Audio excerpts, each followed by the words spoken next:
Guck, here we go. Semi-final Saturday, 50 guys left, and all week long, they all said, we need wind, we need some cloud. They got a lot of wind today and a lot of cloud. Are they going to catch them? They got so much wind that we've got tents knocked over during the night. There are some of the display tents knocked over. The bicycle rack over here laying on the ground. Decimated. So yeah, they're not lacking for wind today. Plus they got cloud cover. I think they're going to wreck them. I talked to Bill Lowen. I mean, he was the first boat out in the second flight, so 26th position. And I said, do you think you're going to catch them today? And he said, listen, this is exactly like day one of pre-fish.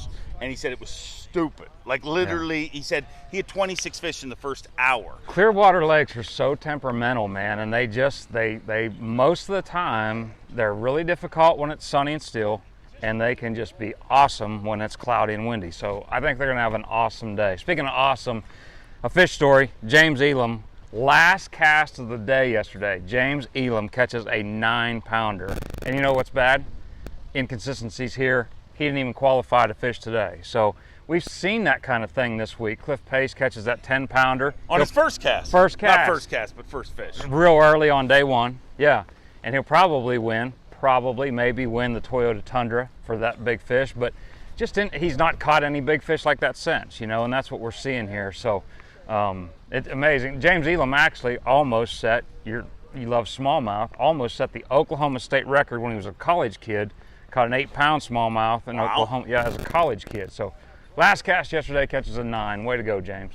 I'd say it was an incredible fish, and the most emotion, I didn't get to witness it. Our camera guys, Game Face, Cliff Pace, not the most emotional guy out there. No. The most emotion our camera crew has ever seen from him was backstage. They reweighed that fish backstage, and the camera guys were telling me, like, Pace was, like, looking around. It's a Tundra on the line. Yep. It's amazing how just that one element changes this. Just changing it to you get a truck for big bass. Yeah. How exciting is that for the guys? Oh, it's very cool. They just set the bicycle. Look, it took 9 guys. 9 guys did that. Yeah. It's like that. It's very cool. Only here can you win a Toyota Tundra by catching the biggest fish. Also, we'll explain to fans, the format here is different. So today, here at Texas Bass Fest, we have a day where the pros who did not make the cut will be here working, interacting with the fans on a Saturday. So that's a little different. Seminars from 10 to 3. Seminars, autograph signing. So if you're in this area, somewhere, anywhere near Austin, come on down between 10 and 3 and mix and mingle with the pros who are not fishing today. We still have 50 out there on the water, though, competing right now. Will you be signing? I will not be signing. But I would if they asked, yeah. Ask Guck. Ask Guck to sign. He'll sign your baby's head. He doesn't care. That's the kind of guy he is. But it's going to be a lot of fun today. Last question about fishing. Are we starting to see some guys figure them out? You know what I mean? Like the word that Jacob Wheeler used, and I can't kind of laugh every time I hear it. He said it's a hodgepodge. I said the last person heard say hodgepodge are the same people that say oops-a-daisy when somebody falls over. Yeah. But it seems like obviously him and Hanselman are kind of setting themselves aside as you kind of believe they maybe have figured something else out. Is there anyone back there that we got to keep an eye on in your opinion? I don't know, Dave.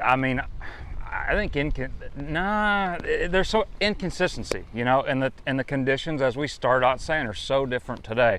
The wind, the cloud cover. So if anything, I think today, even if a guy was getting dialed in, I think we probably leveled the playing field again with this cloud cover and wind. So it'll be a good day. I think you'll see a lot of fish catches today. I'm making a prediction that somebody way back in the pack makes it in our top 12 because the conditions are perfect. You think of guys like Kelly Jordan, Chris Zaldane, they've got nothing to lose. Yeah. They're committed. They're going to stick to that big bait, and they could come in with some scary stuff here today. But we'll find out at the weigh-in this afternoon. Guck. Come see us. Yeah, the place is destroyed, but we'll have it fixed up by the time you get here, or at least Guck will.